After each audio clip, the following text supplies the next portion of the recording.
Haiti chérie, il faut pays passer au nord. Faut moi te quitter, pour moi te capable de voler. Faut moi te laisser, je capable de apprécier. Mon petit vraiment, tout ça où t'es pour moi. Le bon soleil, la rivière de mon besoin. Va me boire, la bonne de vol au bois. J'ai mon divan, la mort de mon petit péché. Allez mon pays, oh mon Dieu, c'est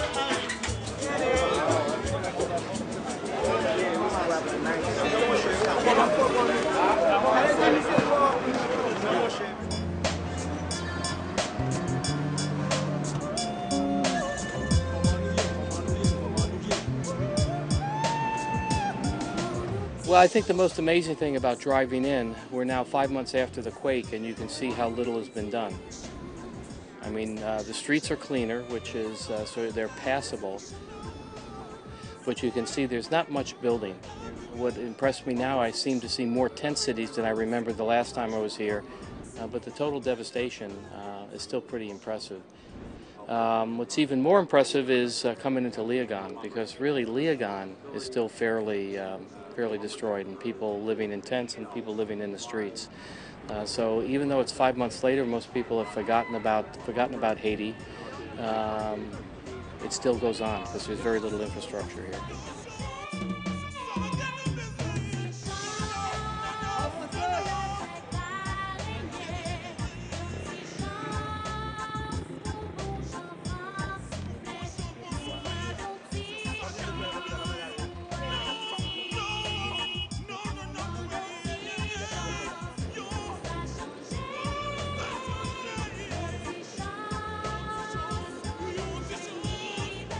Well, welcome to Hospital St. Croix Annex.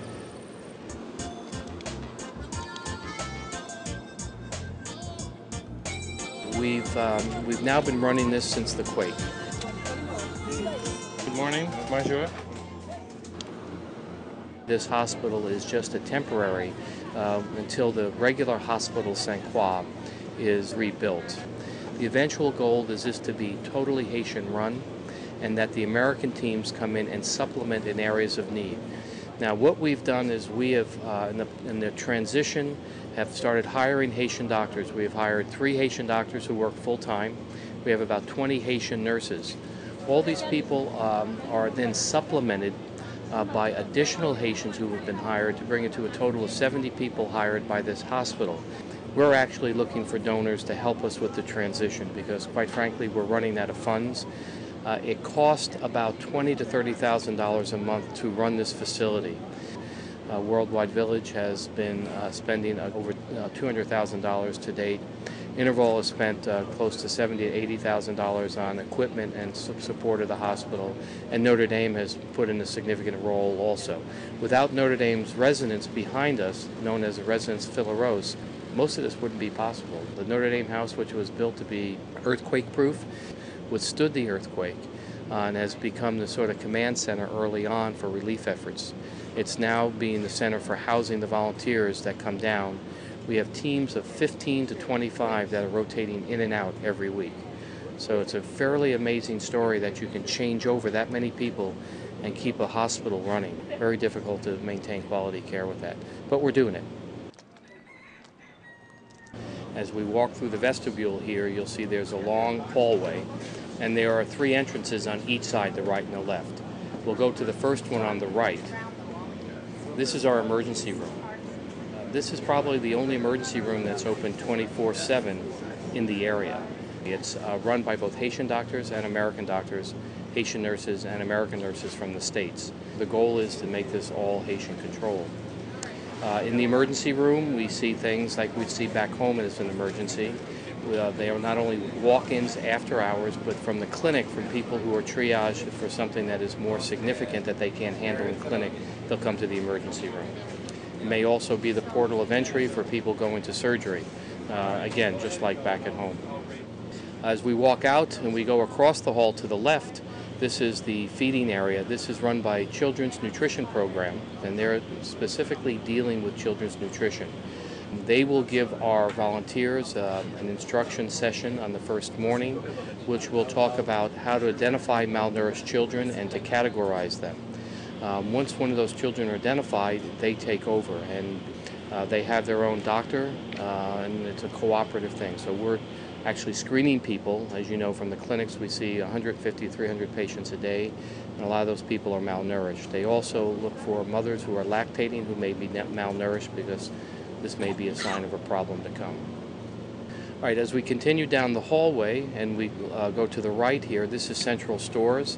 As you walk into here, all these supplies are from back in the States. They're from InterVol, they're from Worldwide Village, they're from various other groups who have donated things. This is only a small number of the supplies that we actually have. That does not mean we have everything we need. There's still a lot of specialty things we need. There's a lot of things that we go through very quickly that we're in constant need of. Leaving this and going across the hall is our OB unit. The OB unit is for, obviously, for mothers who are going to deliver or who have delivered and their children. It's also for women who may have another problem, may have an infection, pelvic infection, or some sort of thing that needs hospitalization. We'll put them into the OB ward. As we walk down the hall further, onto the right is the operating room. The operating room has 2 tables and is now very well equipped. It may not be like back in the States, but we have enough of the basic instrumentation that we can do surgery, and we can do a lot of different surgeries, both orthopedic, plastic, general surgery, emergency C-sections, to name a few. We've been very fortunate that our volunteers, and again, Worldwide Village, InterVol, Notre Dame alums, have all sent down equipment. We have a portable ventilator that's used for anesthesia. That was a big jump in what we could do. Everything before that was either done by spinals. InterVol sent down a lot of monitoring equipment, EKG monitoring for surgery. We have had generous donations of sterilizers. Before the sterilizers, we actually had to soak it in alcohol, which is not really the best way of doing it. And this person here is Sam, and Sam and I go back a long way. When the hospital first opened up, Sam is trained to do all the instruments. When we operate, the instruments have to be cleaned and then sterilized, and Sam is now the person to do all that. And Sam didn't know anything before, and he learned to become an instrument tech. So he's one of our success stories. Outside of that area and opposite it is the inpatient ward, both medical and surgical, and our post-op ward. All our post-op patients get recovered in this one ward, and then people who are admitted for a couple of days have a surgical procedure we cared for there. If we have medical patients who are sick or ill and needs, like for example, IV antibiotics, they will also be admitted there. So that's sort of a quick tour of our 6-unit facility here.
just like to say that I've seen a lot of heroic behavior in the face of a disaster, and I think that's what life is all about, really. The choices that people make, whether you're going to be a victim or whether you're going to be the kind that chips in, whether you're a Haitian or someone who comes to Haiti to help. These are the things that determine who we are as human beings, and ultimately whether we're going to be a saint or not in the afterlife. So thank you to all those many, many thousands of people who have either come and pitched in or sent supplies or chipped in with the covering some of the costs. So I think there have been a lot of saints made through the opportunities to help one another in this admittedly horrific and devastating situation.